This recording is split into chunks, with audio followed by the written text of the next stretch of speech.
How many of you have picked up on the dissonance of this morning's gospel lesson with the current season around us? Does it seem odd to any of you that we are today exactly 1 month from Christmas Day?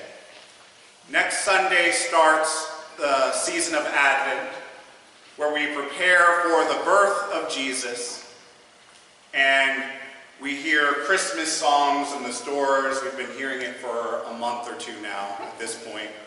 But we hear the Christmas songs in the stores. Pine trees are going up everywhere. The Boy Scouts are selling pine trees across the street. Decorations are going up. We're thinking about Christmas and the birth of Jesus. And then today we read a gospel passage that comes right before the crucifixion. It seems a bit odd that we would have this lesson this Sunday when we are gearing up for the Christmas season. And an interesting thing I learned earlier this week is that this feast that we celebrate today, Christ the King, is not even 100 years old in the church. It was started in 1925. And it was started because the Pope at that time realized that as people were gearing up for the Christmas season, they were missing the point of Christmas. Even in the 1920s, there was concern about the over-secularization of Christmas. And the realization that many Christians were ignoring what it means that Jesus was born and focusing more on, well, I gotta make sure I get the last toy on the shelf to give to my kid for Christmas. And if someone else is in the way, I'll just elbow them out of the way on Black Friday because I need that gift more than they do. That sale is mine. Or, oh, I gotta make sure I have the right Christmas decorations up because there's this Christmas light competition that's coming, and I gotta make sure that we win it this year because our neighbors have won it the last 5 years straight and I can't stand it anymore. Or whatever other crazy, ridiculous things we do that have nothing to do with the Christian faith, but have just become part of what we do at Christmas time.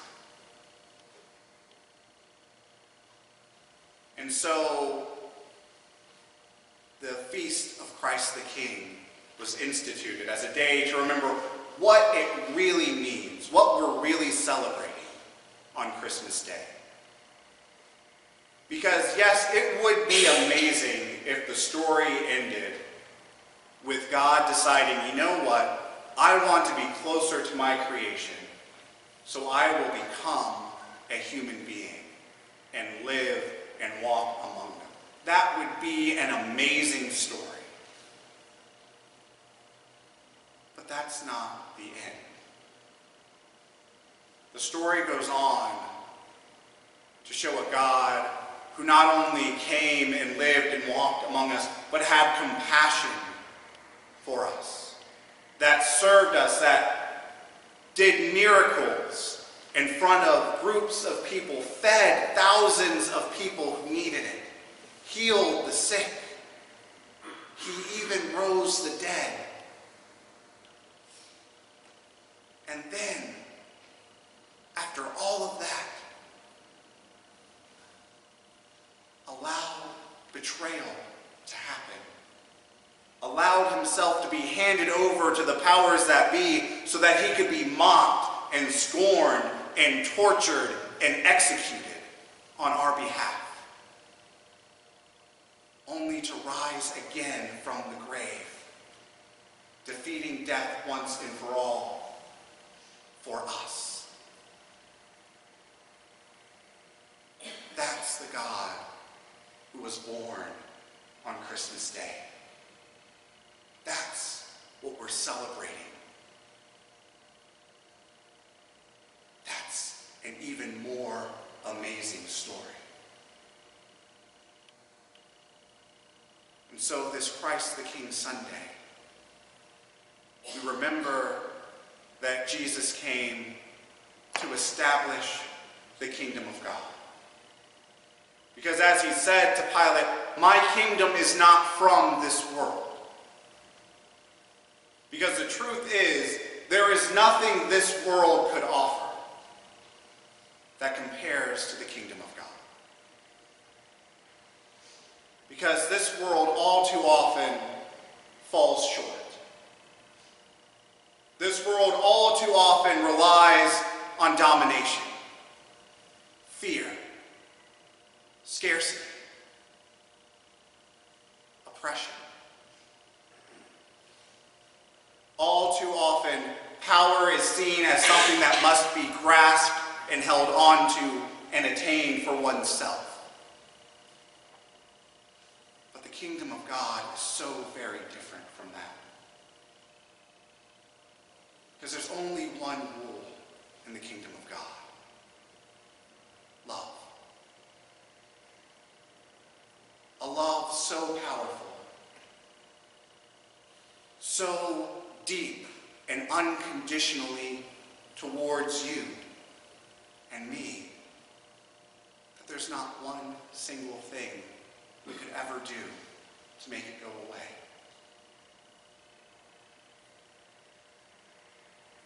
When Jesus comes again to reign as king over the world, he comes to bring a kingdom of benevolence, not of one where it's follow me or you're kicked out.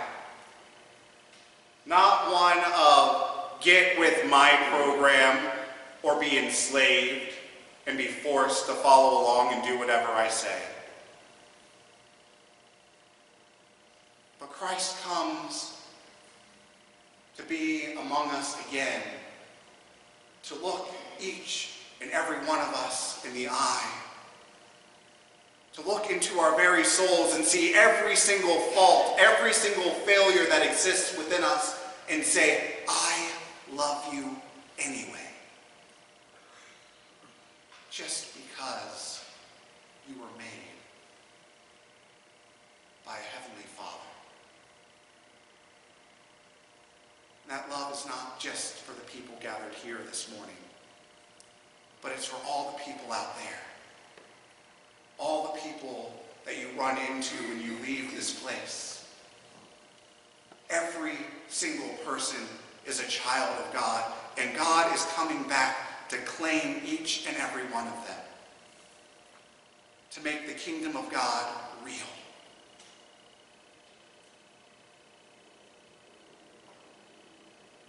We can't make the kingdom of God using earthly means.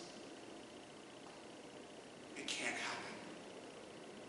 The kingdom of God only happens because of the love of God. And that love of God is deep within each and every one of you this morning. And so as we prepare for Advent, as we prepare to celebrate the Christ child lying in the manger, remember that it's not just a little baby. It's not just a great story of a wonderful child that was born.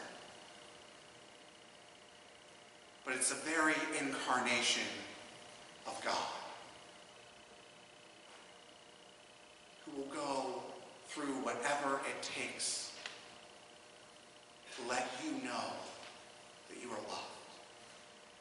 To let you know that no matter where you are in life, there is a home for you in Jesus. No matter what you've done, you are loved. And I hope and I pray that you take that message. You take it out into the world. Because this gospel lesson ends with Jesus saying that he was born for one reason: to testify to the truth of God's love. Those who belong to the truth listen to God's voice.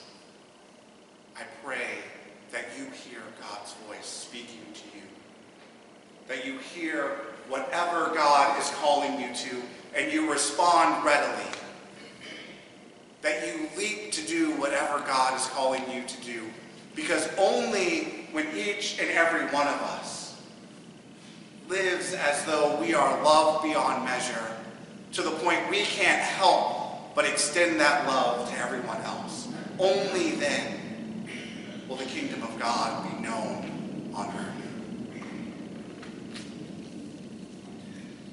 Let's let that happen as soon as possible. Let's love. Let's allow ourselves to be loved. Let's acknowledge that it doesn't matter why we think we are unlovable. God still loves us. And that's all we need. That's all anybody needs. So this Christ the King Sunday, let's remember that a king is coming. And let's prepare his way. So when he arrives, every single person on the face of the earth already knows who it is and is ready to bend their knee and pay homage to Christ the King.